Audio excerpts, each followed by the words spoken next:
ನ್ಯಾಯಸ್ಥಾಪಕರ ಗ್ರಂಥ ಅಧ್ಯಾಯ 4. ಯಹೂದನು ನಿಧನನಾದ ನಂತರ ಇಸ್ರಾಯೇಲರು ಪುನಃ ಸರ್ವೇಶ್ವರನ ದೃಷ್ಟಿಯಲ್ಲಿ ದ್ರೋಹಿಗಳಾದರು. ಈ ಕಾರಣ ಸರ್ವೇಶ್ವರ ಅವರನ್ನು ಹಚೋರಿನಲ್ಲಿ ಆಳುತ್ತಿದ್ದ ಕಾನಾನ್ ರಾಜನಾದ ಯಾಬೀನನಿಗೆ ವಶಪಡಿಸಿದರು.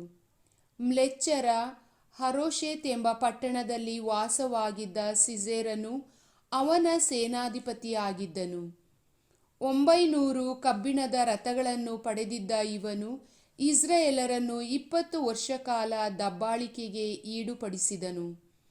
ಆಗ ಅವರು ಸರ್ವೇಶ್ವರನಿಗೆ ಮೊರೆಯಿಟ್ಟರು. ಆ ಕಾಲದಲ್ಲಿ ಲಪ್ಪಿದೋತನ ಹೆಂಡತಿ ದೆಬೋರಳೆಂಬ ಪ್ರವಾದಿನಿ ಇಸ್ರಾಯೇಲರಲ್ಲಿ ನ್ಯಾಯ ತೀರಿಸುತ್ತಿದ್ದಳು. ಆಕೆ ಎಫ್ರಾಯಿಮ್ ಬೆಟ್ಟದ ಸೀಮೆಯಲ್ಲಿ ರಾಮಕ್ಕೂ ಬೆತೇಲಿಗೂ ಮಧ್ಯದಲ್ಲಿರುವ ದೆಬೋರಳ ಖರ್ಜೂರ ವೃಕ್ಷವೆಂದು ಹೆಸರುಗೊಂಡ ಮರದ ಕೆಳಗೆ ಆಸೀನರಾಗಿರುತ್ತಿದ್ದಳು. ಇಸ್ರಾಯೇಲರು ನ್ಯಾಯ ತೀರ್ಪಿಗಾಗಿ ಆಕೆಯ ಬಳಿಗೆ ಬರುತ್ತಿದ್ದರು. ಆಕೆ ನಫ್ತಾಲಿ ದೇಶದ ಕೆದೇಶ್ ಊರಿನಲ್ಲಿದ್ದ ಅಬೀನೋವಮನ ಮಗ ಬಾರಾಕನನ್ನು ಬರಹೇಳಿ ಅವನಿಗೆ, ನಿಶ್ಚಯವಾಗಿ ಇಸ್ರಾಯೇಲರ ದೇವರಾದ ಸರ್ವೇಶ್ವರ ನಿನಗೆ ಆಜ್ಞಾಪಿಸಿದ್ದಾರೆ. ನೀನೆದ್ದು ನಫ್ತಾಲಿ ಮತ್ತು ಜೆಬುಲೋನ್ ಕುಲಗಳಿಂದ 10,000 ಜನರನ್ನು ಕೂಡಿಸಿಕೊಂಡು ತಾಬೋರ್ ಬೆಟ್ಟಕ್ಕೆ ಹೋಗು. ಯಾಬೀನನ ಸೇನಾಪತಿ ಸಿಸೇರನನ್ನು ನಿನ್ನ ಬಳಿಗೆ ಕಿಶೋನ್ ಹಳ್ಳಕ್ಕೆ ಎಳೆದುಕೊಂಡು ಬರುವರು. ಅವನಿಗೆ ರಥಗಳೂ ಸೇನಾಪಡೆಗಳೂ ಇದ್ದರೂ ನಾನು ನಿನಗೆ ಜಯವನ್ನು ದೊರಕಿಸುವೆನು ಎಂದಳು.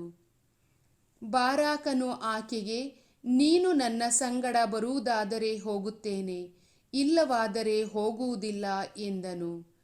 ಆಕೆ, ನಾನು ಹೇಗೋ ನಿನ್ನ ಸಂಗಡ ಬರುವೆನು, ಆದರೆ ಈ ಯುದ್ಧದಿಂದ ನಿನಗೆ ಗೌರವ ಗಿಟ್ಟದು, ಏಕೆಂದರೆ ಸರ್ವೇಶ್ವರ ಸಿಸೇರನನ್ನು ಒಬ್ಬ ಮಹಿಳೆಗೆ ಒಪ್ಪಿಸಿಕೊಡುವರು ಎಂದು ಹೇಳಿ ಬಾರಾಕನೊಡನೆ ಕೆದೇಶಿಗೆ ಹೋದಳು.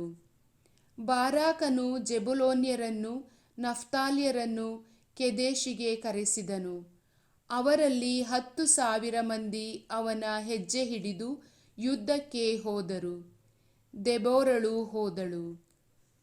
ಕೇನ್ಯನಾದ ಹೆಬೇರನು ಮೋಶೆಯ ಮಾವ ಹೋಬಾಮನ ವಂಶದ ಉಳಿದ ಕೇನ್ಯರನ್ನು ಬಿಟ್ಟು ಕೆದೇಶಿನ ಹತ್ತಿರ ಇರುವ ಚಾನಾನಿಮ್ ಎಂಬ ಊರಿನ ಎಲೋನ್ ವೃಕ್ಷದವರೆಗೆ ಬಂದು ಅಲ್ಲಿ ಗುಡಾರ ಹಾಕಿಕೊಂಡಿದ್ದನು.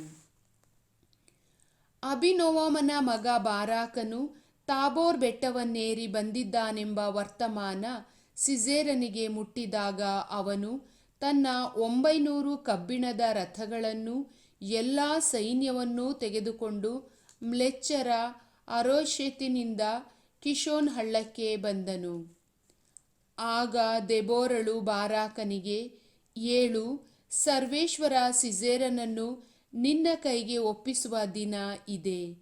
ನಿಶ್ಚಯವಾಗಿ ಅವರು ತಾವೇ ನಿನ್ನ ಮುಂದಾಗಿ ಯುದ್ಧಕ್ಕೆ ಹೊರಡುವರು ಎಂದಳು. ಬಾರಾಕನು ಬೇಗನೆ 10,000 ಜನರ ಸಹಿತ ತಾಬೋರ್ ಬೆಟ್ಟದಿಂದಿಳಿದನು.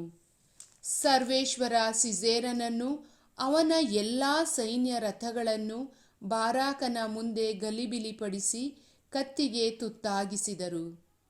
ಸಿಸೇರನು ರಥದಿಂದ ಹಾರಿ ಓಡಿಹೋದನು.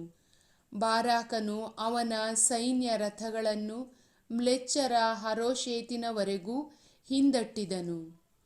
ಸಿಸೇರನ ಸೈನ್ಯದವರೆಲ್ಲರೂ ಕತ್ತಿಯಿಂದ ಹತರಾದರು, ಒಬ್ಬನೂ ಉಳಿಯಲಿಲ್ಲ. ಹಾಚೋರಿನ ಅರಸ ಯುಬೀನನಿಗೂ ಕೇನ್ಯನಾದ ಹೆಬೇರನ ಮನೆಯವರಿಗೂ ಸಮಾಧಾನ ಇದ್ದುದರಿಂದ ಸಿಸೇರನು ಕಾಲುನಡೆಯಾಗಿ ಕೇನ್ಯನಾದ ಹೆಬೇರನ ಹೆಂಡತಿಯಾದ ಯಾಯೇಲಳ ಗುಡಾರದ ಕಡೆಗೆ ಹೋದನು. ಯಾಯೇಲಳು ಹೊರಗೆ ಹೋಗಿ ಸಿಸೇರನನ್ನು ಎದುರುಗೊಂಡು ಅವನಿಗೆ, ಒಡೆಯ, ಒಳಗೆ ಬನ್ನಿ, ಹೆದರಬೇಡಿ, ನಮ್ಮಲ್ಲಿಗೆ ಬನ್ನಿ ಎನ್ನಲು ಅವನು ಗುಡಾರದೊಳಗೆ ಹೋದನು. ಆಗ ಆಕೆ ಅವನನ್ನು ಕಂಬಳಿಯಿಂದ ಮುಚ್ಚಿದಳು. ಅವನು ಆಕೆಗೆ, ದಯವಿಟ್ಟು ಸ್ವಲ್ಪ ನೀರನ್ನು ಕೊಡು, ನನಗೆ ಬಹಳ ದಾಹವಾಗಿದೆ ಎಂದನು. ಆಕೆ ಬುದ್ದಲಿಯನ್ನು ಬಿಚ್ಚಿ ಹಾಲನ್ನು ಕುಡಿಯಕೊಟ್ಟು ಅವನನ್ನು ಮತ್ತೆ ಮುಚ್ಚಿದಳು. ಅವನು ಆಕೆಗೆ, ನೀನು ಗುಡಾರದ ಬಾಗಿಲಲ್ಲೇ ನಿಂತಿರು, ಯಾರಾದರೂ ಬಂದು ಇಲ್ಲಿ ಒಬ್ಬ ಮನುಷ್ಯ ಇರುವನೇ ಎಂದು ವಿಚಾರಿಸಿದರೆ ಇಲ್ಲ ಎನ್ನು ಎಂದು ಹೇಳಿದನು. ಆದರೆ ಹೆಬೇರನ ಹೆಂಡತಿ ಯಾಯೇಲಳು ಕೈಯಲ್ಲಿ ಗುಡಾರದ ಗೂಟವನ್ನೂ ಒಂದು ಕೋಡತಿಯನ್ನೂ ತೆಗೆದುಕೊಂಡು ಅವನು ಆಯಾಸದಿಂದ ಗಾಢನಿದ್ರೆಯಲ್ಲಿದ್ದಾಗ ಮೆಲ್ಲಗೆ ಹತ್ತಿರ ಹೋಗಿ ಅವನ ಕಣತಲೆಯಲ್ಲಿ ಆ ಗೂಟವನ್ನು ಹೊಡೆದು ನೆಲಕ್ಕೆ ನಾಟಿಸಿದಳು. ಅವನು ಸತ್ತನು. ಅದೇ ಕ್ಷಣದಲ್ಲಿ ಸಿಸೇರನ ಹಿಂದಟ್ಟುತ್ತಿದ್ದ ಬಾರಾಕನು ಅಲ್ಲಿಗೆ ಬಂದನು. ಯಾಯೇಲಳು ಹೊರಗೆ ಹೋಗಿ ಅವನನ್ನು ಎದುರುಗೊಂಡು, ಬಾ, ನೀನು ಹುಡುಕುವ ಮನುಷ್ಯನನ್ನು ತೋರಿಸುತ್ತೇನೆ ಎಂದು ಹೇಳಲು ಅವನು ಒಳಗೆ ಹೋಗಿ ಸಿಸೇರನು ಸತ್ತು ಬಿದ್ದುದನ್ನು ಕಂಡನು. ಅವನ ತಲೆಯಲ್ಲಿ ಗೂಟವು ಜಡಿದಿತ್ತು. ಆ ದಿನದಂದು ದೇವರು ಕಾನಾನ್ಯ ರಾಜನಾದ ಯಾಬೀಬನನ್ನು ಇಸ್ರಾಯೇಲರಿಗೆ ಶರಣಾಗತನಾಗುವಂತೆ ಮಾಡಿದರು. ಇಸ್ರಾಯೇಲರು ಹೆಚ್ಚು ಹೆಚ್ಚು ಬಲಗೊಂಡಿದ್ದರಿಂದ ಕಾನಾನ್ಯರ ಅರಸ ಯಾಬೀನನು ಪೂರ್ಣವಾಗಿ ಸೋತು ನಿರ್ನಾಮವಾದನು. ಪ್ರಭುವಿನ ವಾಕ್ಯ.